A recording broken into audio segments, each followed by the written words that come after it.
నమస్తే, welcome to red TV. ఈరోజు మనతో పాటు ఉన్నారు ప్రముఖ అడ్వకేట్ డాక్టర్ టిపి శైలజ గారు. మాట్లాడదాం. మేడం నమస్తే. మేడం నమస్తే. మేడం కారా యాక్ట్ ఏంటి మేడం? ఈ కారా యాక్ట్ గురించి ఇప్పుడు సడన్గా అడగడానికి గల కారణం, మొన్న మధ్య కరాటే కళ్యాణి గారి ఇష్యూ మనకి లైమ్ లైట్లోకి వచ్చింది.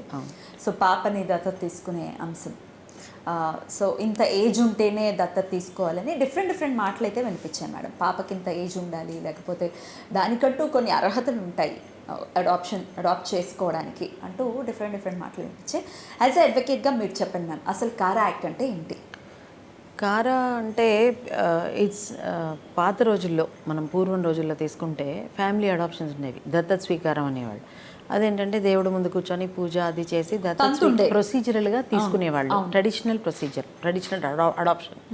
తర్వాత ఏమైందంటే ఏదో లేని వాని పిల్లల్ని చాకాలనో, ఎక్కడైనా దొరికారనో, ఇలా రకరకాల పిల్లల్ని ఎవరితోనో వాళ్ళకి నచ్చినట్టుగా తెచ్చి పెంచుకునేవాళ్ళండి. ఇప్పుడు ఏమైపోయిందంటే ఆ పెరిగిన పిల్లల్ని దే ఆర్ మిస్యూజింగ్. మధ్యలో ఇలాంటి కేసులు కూడా చాలా వచ్చాయి. ఫారెన్కి పంపించేయడము, కొంతమంది ప్రాస్టిట్యూషన్స్లోకి దింపేయడము, అడుగు తినేట్టు చేయడం, ఇలా రకరకాలుగా అనమాట. ఇంట్లో బాండెడ్ లేబులాగా పని చేయించుకోవడము, ఇలా రకరకాల ప్రాబ్లమ్స్ వచ్చేసరికి రెడ్ హ్యాండెడ్గా కూడా కొన్ని సందర్భాలలో చూశారు, పట్టుకున్నారు. సో ఇవన్నీ ఏంటంటే రెగ్యులరైజ్ చేయడానికని గవర్నమెంట్ ఆఫ్ ఇండియా ఏం చేశారంటే, in coordination of ministry of women and child welfare development వాళ్ళతో కలిసి ఒక నోడల్ బాడీని ఫామ్ చేశారు. అంటే అదేంటంటే it will monitor adoption systems అనమాట. ఇవ్వడం, ఎంతమందికి రెగ్యులేట్ చేయడం, ప్రొసీజరల్గా అడాప్ట్ చేసుకోవడం ఇలాగే అని చెప్పడం కోసం అని చెప్పి అదొక పెట్టారు. అదేంటంటే అడాప్షన్ అనమాట, సెంట్రల్ అడాప్షన్ ప్రొసీజరల్గా వాళ్ళు తీసుకోవడం. రిసోర్స్ ఏజెన్సీ అనమాట.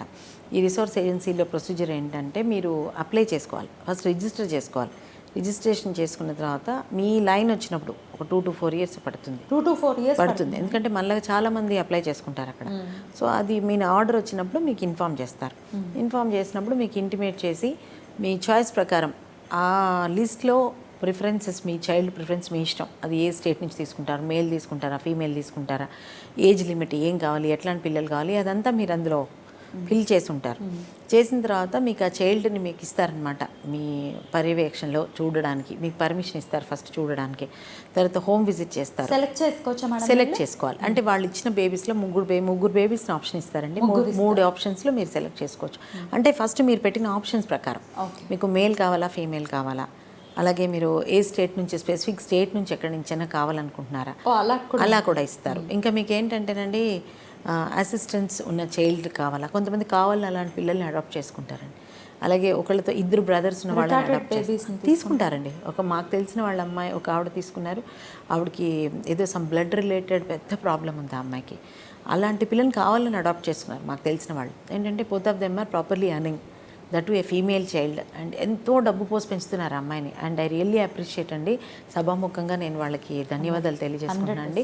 అలాంటి వాళ్ళు సొసైటీకి అవసరం అండి. సొంత పిల్లలే బాధపడుతున్న పిల్లలు ఎందుకు పుట్టారా అని చాలా పెయిన్ఫుల్గా పెంచే ఈ రోజుల్లో she is a live example for me. అలాంటి ఒక పిల్లని తీసుకొని వాళ్ళు పెంచుతున్నారు. సో ఇలా వాళ్ళు ఆప్షన్స్ ఇస్తారండి. ఇచ్చిన తర్వాత వాళ్ళు హోమ్ ఎంక్వైరీ, హోమ్ విజిట్కి పంపిస్తారు మన ఇంటికి. రిజిస్ట్రేషన్ ముందు అప్లై చేసుకున్నాక ఆప్షన్ ఇచ్చిన తర్వాత వాళ్ళది ఏంటంటే ఒక స్పెషల్ అడాప్షన్ ఏజెన్సీ ఉంటుంది, వాళ్ళ దగ్గర నుంచి పంపిస్తారు. వాళ్ళు ఏంటంటే వచ్చి పర్సనల్గా మన ఫెసిలిటీ ఎలా ఉంది, మన స్టేటస్ ఏమిటి, సడన్గా వస్తారు. వాళ్ళకు 3 months టైం ఉంటుంది. ఆ 3 monthsలో వాళ్ళు వచ్చి మన స్టేటస్ ఏమిటో కూడా చూడాలి కదా. అంటే మధ్యతరగతి వాళ్ళకి ఇస్తారు, అందరికీ. మరి బిలో మిడిల్ క్లాస్ ఇస్తారా మేడం? బిలో మిడిల్ క్లాస్ అంటే వాళ్ళు వెరిఫై చేస్తారు వచ్చి. అందుకే what is their living style, what is their capability, capacity. Minimum 5,000 to 6,000 అయితే ఈ రోజుల్లో ఎవరికైనా జీతం ఉంటుంది. కానీ వాళ్ళు పెంచే స్తోమత వాళ్ళకు ఉందా అని చెక్ చేస్తారు. అంటే వాళ్ళ పర్పస్ ఏమిటి, తీరా తీసుకున్నాక వాళ్ళు ఏమైనా ఇంట్లో పనులు చేయించుకుంటారా, వాళ్ళు అసలు పర్పస్ ఏమిటి అనేది వచ్చి హోమ్ విజిట్ చేసి ఎంక్వైరీ చేసి అన్నీ చేస్తారు. వాళ్ళు రిపోర్ట్ సబ్మిట్ చేస్తారండి మళ్ళీ కారాకి. రిపోర్ట్ సబ్మిట్ చేసిన తర్వాత పిల్లలకి ఒక ఇది యాక్సెప్టెన్స్ ఆఫ్ చైల్డ్ అంటారు. పిల్లల్ని మనకి ప్రవేశపెట్టి పిల్లలతో అక్వెంటెన్స్ పెంచుతారు. వాళ్ళ మెడికల్ రిపోర్ట్స్ అన్నీ మనకి ఇస్తారు. మన మెడికల్ రిపోర్ట్స్, వాళ్ళకి ప్లస్లు ఏమిటి, మైనస్లు ఏమిటి, వాళ్ళ యాక్టివిటీస్ ఏమిటి, అన్నీ మనకి రిపోర్ట్స్ అంతా ఇస్తారు. రిపోర్ట్స్ అంతా మనం వెరిఫై చేసుకున్న తర్వాత వాళ్ళు కోర్టులో అప్లికేషన్ పెడతారు. అదేంటంటే ప్రీ అడాప్షన్ ప్రొసీజర్లో అప్లై చేస్తారు, కోర్టులో పిటిషన్ వేస్తారు. అది గవర్నమెంట్ పీరియడ్స్ డీల్ చేస్తారు, వాళ్ళు పిటిషన్ వేస్తారు. పిటిషన్ వేసిన తర్వాత మీకు వేసిన రోజే మీకు పిల్లాడిని మీకు అప్పచెప్తారు. అక్కడి నుంచి ఒక 2 years పాటు మానిటర్ చేస్తుంది కోర్టు. అంటే you have to update what are the developments of the child, ప్లస్లు ఏమిటి, మైనస్లు ఏమిటి, ఎలా ఉంటున్నారు, బిహేవియరల్ చేంజెస్, ఇవన్నీ కూడా మీరు కోర్టుకి మీరు అప్డేట్ చేస్తూ ఉండాలి ఒక 2 years వరకు. ఈ ప్రొసీజర్, అడాప్షన్ ప్రొసీజర్ ఏదైతే ఉందో, ఈ కోర్టులో పిటిషన్ వేసిన దగ్గర నుంచి మినిమం ఒక 6 నెలల పాటు పడుతుందండి ఫైనల్ ఆర్డర్ రావడానికి. మీకు ఫైనల్ ఆర్డర్ వచ్చిన తర్వాత you are declared as a parent of the child. After that 6 months. So ఈ 6 months తర్వాత కూడా ఒక 2 years వరకు మీరు you have to submit the report time to time వాళ్ళకి సబ్మిట్ చేస్తూ ఉండాలండి. This is all the procedure what is contemplated under CARA guidelines ప్రకారము ఇదంతా ఉన్నది.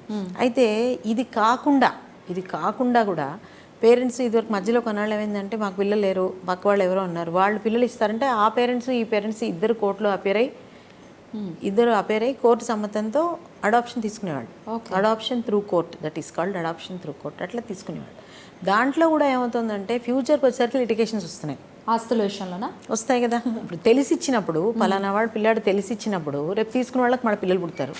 వాళ్ళు సపోజ్ వాళ్ళకి ఆస్తి ఇచ్చి వీడికి ఇవ్వలేదు, for example, for a moment వీళ్ళ అంటే రైట్ ఏదో డిప్రైవ్ అయిపోయినట్టు వీళ్ళు ఇన్వాల్వ్ అవడం, డే టు డే అఫైర్స్లో ఇన్వాల్వ్ అవడం, అలా కూడా జరిగిన సందర్భాలున్నాయి. అందుకోసం అని చెప్పి ఈ కారా దాని ప్రకారం తీసుకుంటే ఏంటంటే బయట మనకు దొరికినా, బయట ఎవరికైనా దొరికినా కూడా మనం తీసుకునే శిశు విహార్లోనే ఇక్కడ జాయిన్ చేస్తే వాళ్ళు కారాకి అప్ప చెప్తారండి. అలాంటి పిల్లల్ని కూడా అడాప్షన్లు ఇస్తారు. అంటే ఇప్పుడు రోడ్డు మీద దొరికిన పిల్లలు ఇప్పుడు కూడా చెత్త కుప్పల్లో పాడేస్తూ ఉంటారు కొంతమంది పిల్లలు, వాళ్ళని డైరెక్ట్గా ఇంటికి తీసుకొచ్చి పెంచుకోవడానికి లేదా మేడం? రూల్ యాక్సెప్ట్ చేయదండి. మీరు సబ్మిట్ చేయాలి, ఆ పిల్లల్ని ఎక్కడైనా సబ్మిట్ చేసిన తర్వాతే మీరు ప్రొసీజరల్గానే తీసుకోవాలి. ఒకవేళ అలా తీసుకోకపోతే ఎలాంటి కేసెస్ పడతాయి? కేసెస్ డెఫినెట్గా పడతాయండి. లీగల్ యాక్షన్, క్రిమినల్ యాక్షన్స్ పడతాయి. ఎందుకంటే చూడండి, అది కిడ్నాప్ చేసిన పిల్లో తెలియదు. కిడ్నాప్ కేసెస్ పడతాయా? అవునా కదా. ఇప్పుడు అంతే కదండి. సంబడి కమ్స్ టుమారో, అది మన పిల్లకి కాదో అవునో అది వేరే విషయం. కాదు అని ధైర్యంగా తీసుకునే రోజులు ఇప్పుడు లేవు అనేది నా పాయింట్. ఇప్పుడు ఎవరో పిల్ల అని చెప్పి తీసుకునే పరిస్థితి కాదు. రేపు ఎవరైనా రావచ్చు, సంబడి మే క్లెయిమ్ అది నా పిల్ల అని. సో ఏది ఏమైనా లీగల్ అడాప్షన్ అనేది కంపల్సరీ అవసరం అండి. ప్రొసీజరల్గా legal adoption is must these days. And when there is a procedure, ఇంతకుముందు ప్రొసీజర్ లేదు, ఇప్పుడు ప్రొసీజర్ ఉన్నప్పుడు ప్రొసీజర్ కంపల్సరీ ఫాలో కావాలి. మొన్న కరాటే కళ్యాణి గారి ఇష్యూలో అండి వాళ్ళ అమ్మగారు చెప్పారు దత్తత తీసుకుంది పాపని అని. బట్ ఒక ప్రెస్ మీట్ పెట్టినప్పుడు నేను దత్తత తీసుకోలేదు, 1.5 year తర్వాత మీ అందరి ముందు దత్తత తీసుకుంటాను అన్నారు.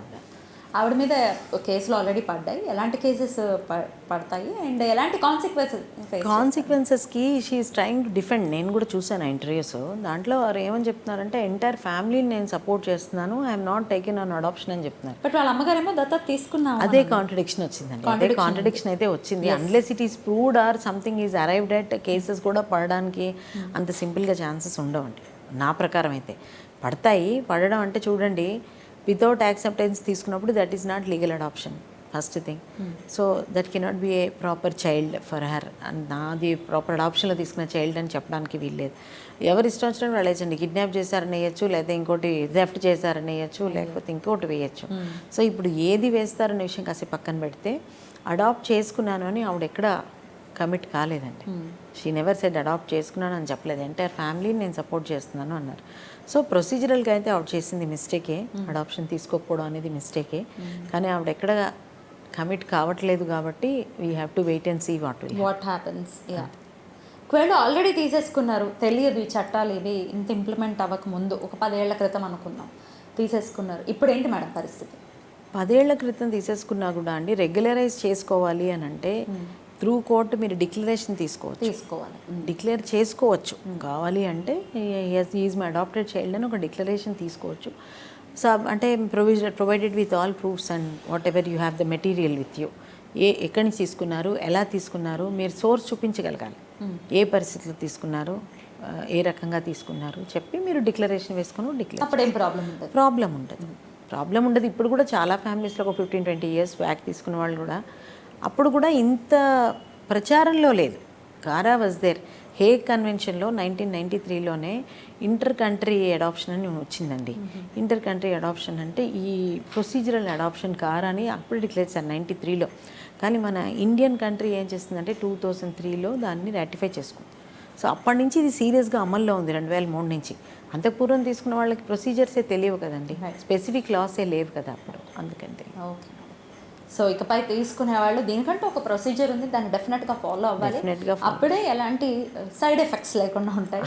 అవగాహన అనేది అవసరం అండి. ఏ కంట్రీలో అయినా మనం అంటూ ఉంటాం ఫారెన్లో లా చాలా స్ట్రిక్ట్ అండి, అలా స్ట్రిక్ట్ అండి అని. స్ట్రిక్ట్ ఎందుకు అంటే laws are being properly implemented. Implement చేస్తుంది. awareness కూడా ఉంది సిటిజన్స్ అవేర్నెస్ ఉంది, వాళ్ళు అబాయిడ్ చేస్తారు, ఫాలో అవుతారు. ఇక్కడ కూడా లాస్ చాలా ఉన్నాయి, మన దగ్గర లాస్ లేవని చెప్పానండి. For everything there is a law. How far the laws are implemented is most important subject. ఎందుకంటే people do not have awareness, though they have awareness they are ridiculous. Light పర్వాలేదండి ఏమవుతుంది అంతే. Thank you so much madam. నమస్తే.